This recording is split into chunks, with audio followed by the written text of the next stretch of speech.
shelfaddiction.com, and welcome to episode 90. Today on Book Chat, I'm talking with author Deborah Blake. Deborah is the author of the Baba Yaga series from Berkeley Romance and urban fantasy series Veiled Magic, as well as 9 nonfiction titles. All of Deborah's social media links are below in the show notes, so if you'd like to connect to her, you know where to find her. If you enjoyed today's episode, please like and share it. Show your support by rating the podcast and leaving a positive review on iTunes. The podcast can also be found on the Spreaker app, YouTube, Google Play Music, the Stitcher app, and more. Want to comment on something you've heard during today's episode? You can leave a comment, or you can find me on Twitter at Shelf Addiction. If you'd like to email in feedback or questions, feel free to reach out to me at info@shelfaddiction.com.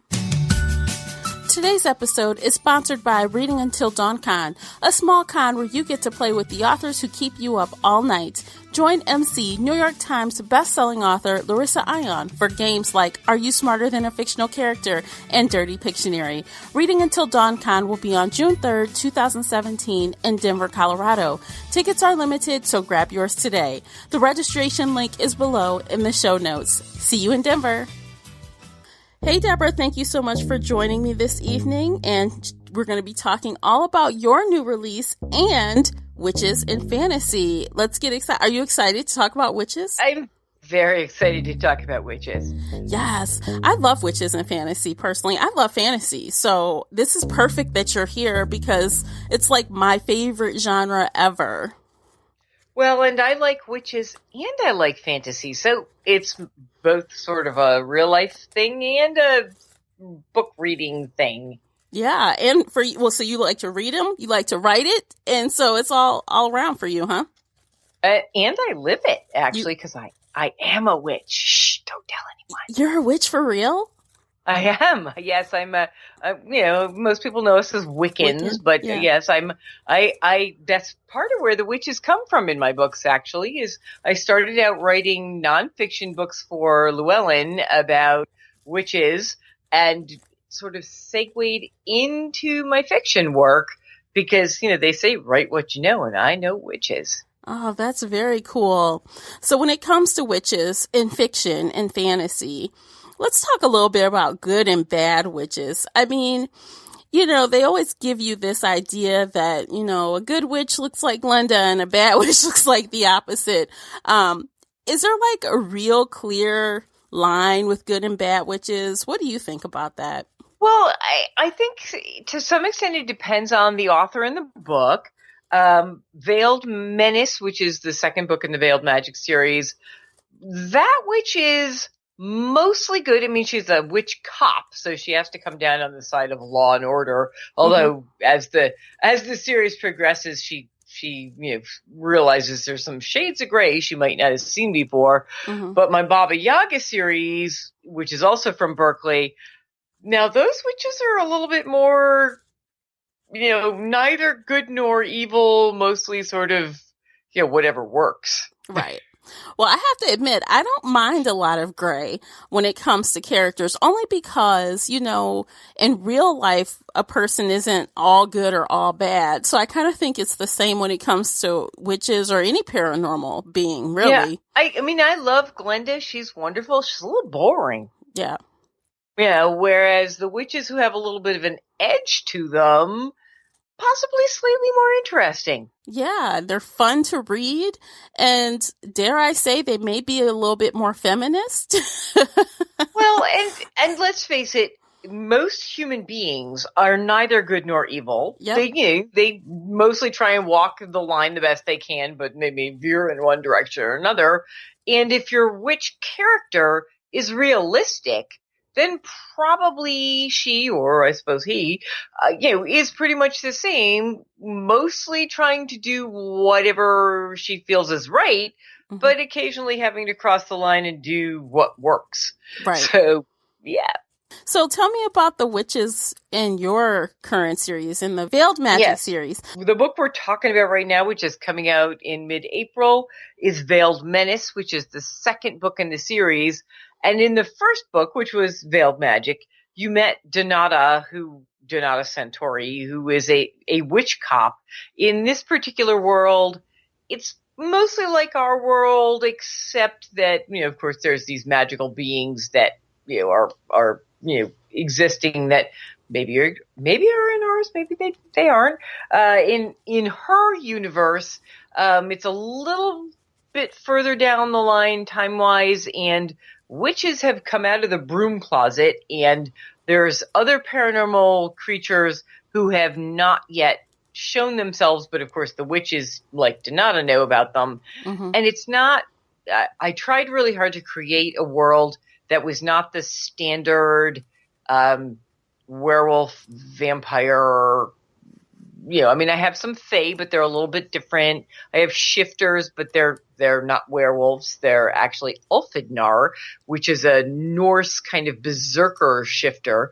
Okay. And that gets to be fun. And there's dragon, people. So I tried to do something a little bit different. And the witches in this book have, come out and they're doing sort of helpful jobs in society. Like there's ones who can predict stock changes, which, I could use one of those myself. Me too. Yeah. And healers, yep. Because witches do healing.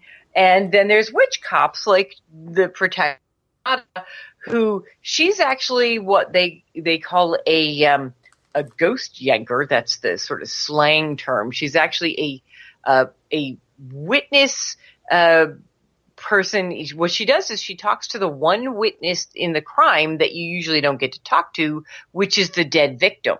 Mm-hmm. So she basically talks to dead people. But that's part of her job, and she's helpful that way. Only, in the course of things, she's gotten into all sorts of paranormal shenanigans. Mm-hmm. For lack of a better word. And by the time we get to book 2, which is Veiled Menace, she gets pulled into even more complicated shenanigans. Okay. So it sounds like she's definitely a fun character to write about because she's got so much going on. Well, she is. She tries very hard to do her job well, doesn't get along well with her family because they want her to do something more dignified than being a witch cop. They would much rather have her do like the healing thing or something. And her boss, who's a human, the chief at the station where she works, doesn't really understand what exactly she's doing, although he's willing to work with it. So yeah, she's treading a very fine line, trying to have a life that works for her. And then there's the men. They're the just men. Yeah. Well, at the end of Veiled Magic, which was the first book, mm-hmm. she had 2 love interests, both of whom disappeared. They basically went back to deal with their own things. There was Peter, who was the half dragon, half human. And then there was Magnus, who was one of these Ulfidnar. And they just disappeared on her. And so Veiled Magic is 6 months later, and she's dating this very nice, millionaire kind of businessman. Mm-hmm. Only problem is he's not exactly what he seems. They never are. They never are. Those millionaire businessmen. My goodness, if only they were more dependable. Right. Well, it's a good thing she sounds like a strong witch, rather, one that can, look out for herself and handle she's very business. Tough. Yeah. That's one of the things that I like about this character. She's not just a witch, she's a cop. So mm-hmm. she kicks butt. Mm-hmm. Now let me ask this. She's not vulnerable, but she's pretty good. Well, that's cool. Well, let me ask this question. So is she one of those cops? You know how sometimes people do bad things in the interest of doing something good in the end? Is she, you mentioned she kind of has, I guess, questionable things, but she never crosses the line, really. I mean, do you think that's something that could happen in the future? It's sort of interesting because that happens in this book. The first book, Veiled Magic, she was pretty much a toe the line, black or white, this is the right or this is the wrong thing. In this second book, she gets some challenges where she realizes it's not that simple. Mm-hmm. Mm-hmm. And so, yeah, maybe she has to veer a little bit. I don't want to give too many spoilers, but she ends up breaking some of her own rules. I love that. Like I said, I love a character that has some conflict, one that is really multifaceted. So they're not all good. They're not all bad, but they maybe work in the best interest of trying to do good, even though they do some bad things. I don't mind that at all. I actually enjoy it. And that's, her thing is she has these very high ideals for herself, both as a witch and as a cop. But sometimes when those ideals meet reality, they don't quite hold up. So yes, that's one of her challenges in this book, is that she sometimes finds out that following the rules doesn't cut it. So do you think this type of character, the one with a little bit of gray and some contradicting, thoughts on things, is more fun to write than like, let's say the character in your other series, the leading witch in your other series? How is she different? How is it funner? Actually, the Baba Yagas, and there are 3 of them, and they're all very different. The first one, Barbara, she loves gray. She, as far as she's concerned, and mind you, this is a different kind of witch. The Baba Yagas are these Russian fairy tale witches, and these stories all take part in our actual world. But the Baba Yagas in Russian fairy tales were neither good nor evil. They basically, it sort of depended on how you approached them. They might be very nice to you. They might stick your head on a post. You better be polite. Right. And those Baba Yagas, they had a different set of right and wrong. Donata in this book, she's more likely to have the kind of ideas of right and wrong that you and I have. Okay. Whereas the Baba Yagas in the other books are a little bit more, it's not that they don't see black and white or gray. They basically follow their own rules, and the human rules have very little to do with it. Which was a lot of fun to write too. Yeah. It was one of the reasons that I loved those characters, is because they were not good witches or evil witches, because it didn't even fall in those parameters.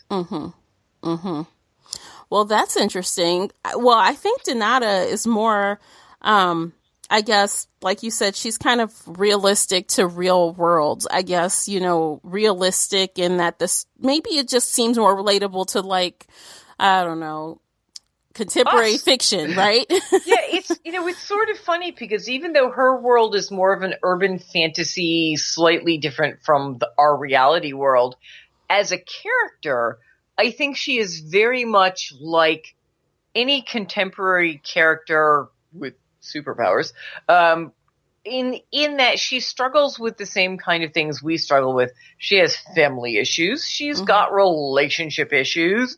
She's trying to do her best at her job and often feels like she's, failing a little bit, which I think are all things that everybody can relate to, even when there's supernatural things involved. We may not be able to do magic, but we understand what it's like to struggle as a woman in society. Well, with you saying that it's kind of relatable to real world, are there some heavily magical moments in the book where it's just like, this is totally non-real? Are there some exciting magic? It depends. If you're a witch, you're thinking, oh yeah, I did that last week. No, just kidding. It's obviously, there's paranormal things and there's magical things, because it's that kind of book. I hope that I've written them in such a way that they're believable for this world. There are certainly things that you would not expect to happen in the reality that we're aware of. There are some kind of freaky things. And there are definitely some magical things that are, beyond the magic that I would do, which is more like doing, prosperity magic or that kind of thing. There's definitely that paranormal urban fantasy element. There are places where you're going to know you are not in the real world. Let's put it that way. That's awesome. I love that kind of stuff. So I do. Actually, I think I'll be reading this series. It is right up my alley, for real. So obviously this new book just came out yesterday. Yeah, so April 18th, yeah. Now, tell me, do you think that people could jump into the new title, Veiled Menace, without reading book one, or do you definitely recommend they go back and read Veiled Magic first? Well, it'll be easier if they read the first one, but I try and write, any book that I write, I try and make it so that anybody, can step into it. Mm-hmm. But, it's definitely easier if you have read the first one. It is designed so that you could pick this one up and it will not throw you completely. I try to do that with all of my books because, I have picked up books and read them out of order. And, sometimes there's that little bit of confusion, but, there's, I try and make it clear enough so that in theory you could pick up this one, fall in love with it, and go back and read the first one. Okay. So you give us a little bit of, history without making us, relive the whole thing, so people can jump in and understand. I try not to do the info dump. Yeah. It's the bane. That is the trickiest thing about writing, the next book in a series is you want to give people the information they need in case they haven't read the ones before that. But you also don't want to have people going, oh, look, she's just recapped the previous book. Right. So, hopefully I've had places where if you were really lost, mm-hmm. you were going to be able to pick it all up. There's no reason you can't read this one first. Awesome. Okay. So look, since we're talking about witches and fantasy, I would love to hear a couple of books that you've read that you really enjoyed that had witches as the main characters. Well, there's a couple of different kinds of, I happen to like what they call light paranormal romance. Mm-hmm. Mindy Klasky wrote a series about a librarian who discovered there was this secret witch library in the back of the building and was trained as a librarian. And those were a blast. Or the Modern Girl's Guide to Witchcraft. Mm. Oh yeah. And let's see, there were some really neat, Yasmin Galenorn wrote a really great witchcraft series. They're more urban fantasy, sort of dark, gritty, serious kind of things. The truth is I've read like a zillion books with witches in them because I do like that. Right. It's sort of hard to pick, the favorite. I also really like historical fiction, paranormal, which I don't normally do historical, but it was called Sorcery and Cecilia. And it was, it was lovely. I like that name. Yeah.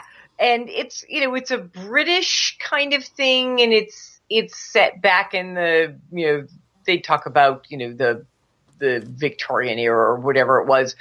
And it was so clever. I think it was a YA, but, it's very, very good for anybody.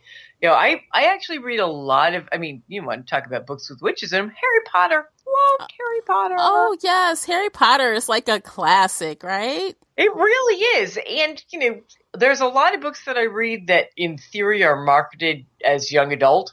Mm-hmm. And I don't care. You want to talk about interesting books with witches and go back a while. Madeline L'Engle. They're really well-known books. They even did a couple of made-for-TV movies for them.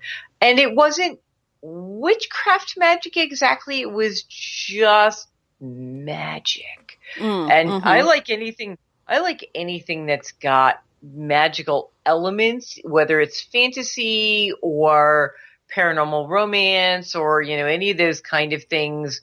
There's a lot of different ways to approach magic, and I like them all. Tanya Huff did this series that started with the Magical Emporium.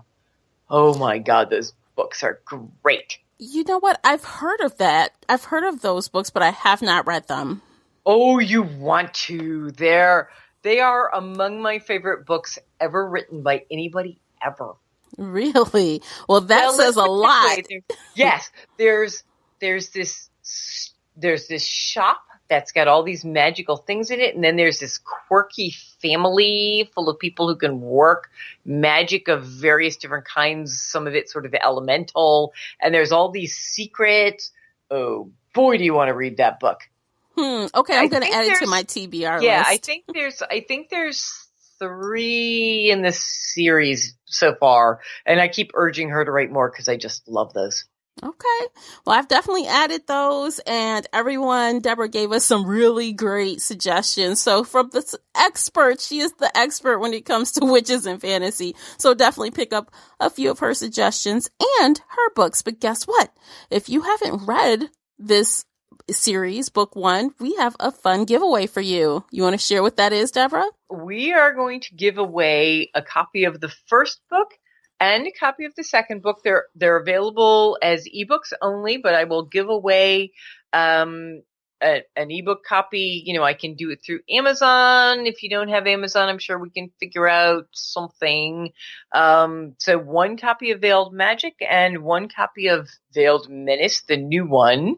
Hopefully you can get caught up on the series and fall in love with it. Yeah, so you guys, there is a link in the show notes. Feel free to click the Rafflecopter link and enter as many ways as you want to. And the giveaway will be open for 1 week. And then the winner will get both of those awesome titles. So good luck. Okay, is there anything else, Deborah, you'd like to share about this series or what you're working on next? Or heck, when's the next book for this series coming out? I'm actually writing the next book for this series as we speak. Ooh. I'm not exactly sure when it comes out, but I do have sort of a crazy release schedule for the rest of this year. In September, I have the next Baba Yaga novella coming out from Berkeley. Mm-hmm. In October, I have my next witchcraft book from Llewellyn coming out, which is the Everyday Witch book, 365 Days of Everyday Witchcraft, which is sort of a devotional / 1 thing a day kind of book. Mm-hmm. And then in November, the much awaited second Riders book. The Riders are an offshoot from the Baba Yaga books. They were companions for the Baba Yagas, and they're hunky guys. Not that anybody cares out there, right? Mm-hmm. And so the first one of the books, which was Dangerously Charming, came out in October.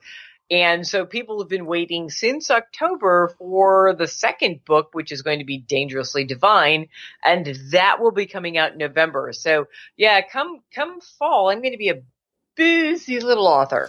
Yes, it sounds like it. If you guys want to follow and be in the know when all these different titles come out, be sure to follow Deborah. All of her links are below in the show notes, so you can follow her on Twitter and connect with her on Facebook, on her Facebook page and all that fun stuff, so you don't miss any of these titles. That would be tragic.